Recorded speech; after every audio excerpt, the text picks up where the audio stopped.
Hello everyone, কথা দিয়েছিলাম পরপর কয়েকটি সেশনে প্যাসিভ অফ মডালস নিয়ে আলোচনা করা হবে, অর্থাৎ modals plus have plus been নিয়ে। তাই আজকের সেশনে হাজির হয়েছে শুড হ্যাভ বিন এবং উড হ্যাভ বিন নিয়ে। চলুন তাহলে শুড হ্যাভ বিন এবং উড হ্যাভ বিন এর ব্যবহারগুলো শিখে নিই।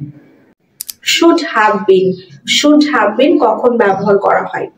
শুড হ্যাভ কখন ব্যবহার করা হয় না, অতীতে কোনো কিছু করা উচিত ছিল বা ঘটা উচিত ছিল কিন্তু করা হয়নি বা ঘটেনি এমন পরিস্থিতিতে শুড হ্যাভ বিন ঠিক সেরকম, অর্থাৎ অতীতে কোনো কিছু ঘটনা ঘটার কথা ছিল বা কোনো কিছু কাজ সম্পন্ন করার কথা ছিল কিন্তু সেই ঘটনাটা ঘটেনি বা সেই কাজটা সম্পন্ন হয়নি এমন পরিস্থিতি বোঝাতে শুড হ্যাভ বিন ব্যবহার করা হয়।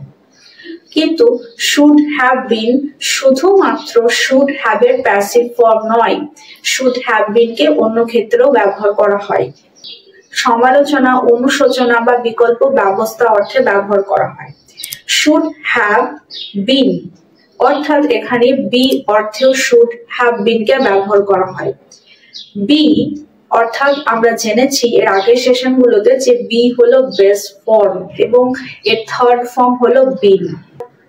দেখবেন শুড হ্যাভ কে দিয়ে যখন আমরা সেন্টেন্স স্ট্রাকচার করি তখন এরপরে ভার্বের থার্ড ফর্ম বসে। এখানে বিন হলো ভার্বের থার্ড ফর্ম, অর্থাৎ শুড হ্যাভ প্লাস V3 অর্থাৎ বিন। কোনো কাজ করার ছিল বা কাজ করা উচিত ছিল কিন্তু করা হয়নি, কোনো জায়গায় থাকার কথা ছিল বা থাকা উচিত ছিল কিন্তু থাকা হয়নি, অনুশোচনা বা দায়িত্বহীনতার অনুভূতি প্রকাশ করতে এবং কল্পনা বা বিকল্প বাস্তবতা বোঝাতে শুড হ্যাভ বিন কে ব্যবহার করা হয় এখানে বি অর্থে অর্থাৎ হওয়া অর্থে। এক্ষেত্রে এটা অ্যাক্টিভ ফর্মে থাকে সেন্টেন্সটি। এখানে subject plus should have been plus adjective অথবা প্রেজেন্ট পার্টিসিপল বসে প্লাস আদার ওয়ার্ডস। অ্যাডজেক্টিভের বদলে এখানে অ্যাডভার্ব এর পরে বসতে পারে বা প্রিপজিশনও কিন্তু বসতে পারে। এবং শুড হ্যাভ বিন কে যখন আমরা প্যাসিভ সেন্সে বসাবো অর্থাৎ শুড হ্যাভ এ প্যাসিভ, তখন এর সেন্টেন্স স্ট্রাকচারটা হবে কি সাবজেক্ট অর্থাৎ শুড হ্যাভ এর যে অবজেক্টটা ছিল সেটা এখানে সাবজেক্ট হয়ে যাবে plus should have been plus ভার্বের থার্ড ফর্ম প্লাস অবজেক্ট।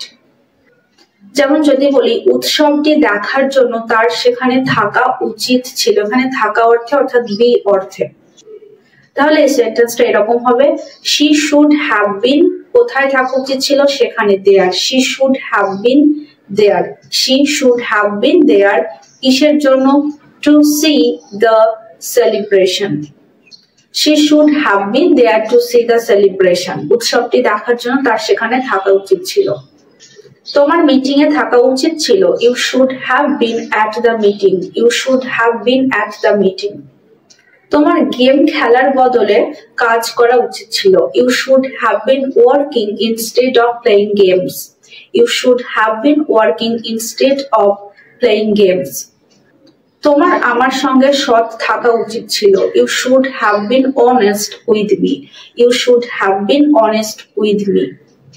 চিঠিটি এখন পর্যন্ত পৌঁছে দেওয়া উচিত ছিল, এটা শুড হ্যাভ এর প্যাসিভ ফর্মে করতে হবে। তাহলে এখানে সাবজেক্ট হবে চিঠিটি, কর্ম এখানে প্রধান হয়ে উঠছে। The letter should have been delivered by now, the letter should have been delivered by now। সমস্যাটি আগে থেকেই সমাধান হওয়া উচিত ছিল, the issue should have been resolved earlier, the issue should have been resolved earlier। এবার আসি would have been কে দিয়ে। would have been আমরা কখন কোথায় ব্যবহার করি? would have been কে অতীতে কোনো কল্পিত পরিস্থিতি বা শর্তাধীন বাক্য বা বিকল্প বাস্তবতা প্রকাশ করতে ব্যবহার করা হয়, অর্থাৎ শুড হ্যাভ বিন এর মতো উড হ্যাভ বিন ও অতীতে ব্যবহার করা হয়, অর্থাৎ অতীতে এই শর্তগুলো পূরণ হলে এই ফলাফলটা ঘটতো এরকম বোঝায়।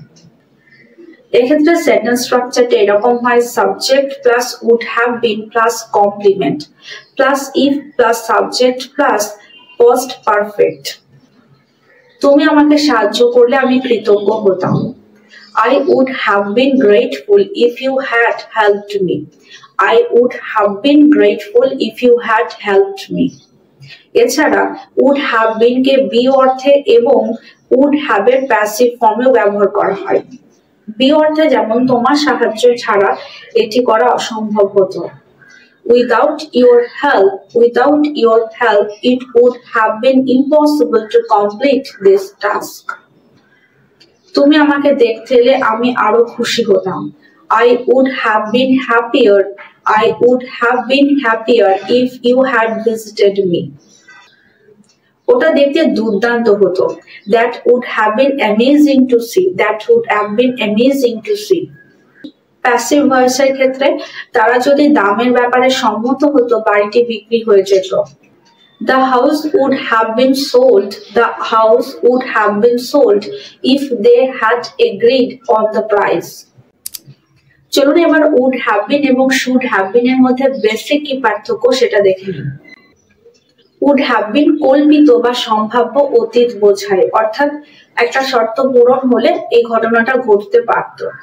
এবং should have been অনুশোচনা বা দায়িত্ব বোঝায়, অর্থাৎ অতীতে কোনো ঘটনা বা করা উচিত ছিল বা ঘটা উচিত ছিল কিন্তু করা হয়নি বা ঘটনাটা ঘটেনি, এক্ষেত্রে ব্যবহার করা হয়। যেমন I would have been there if I had known. You should have been on time.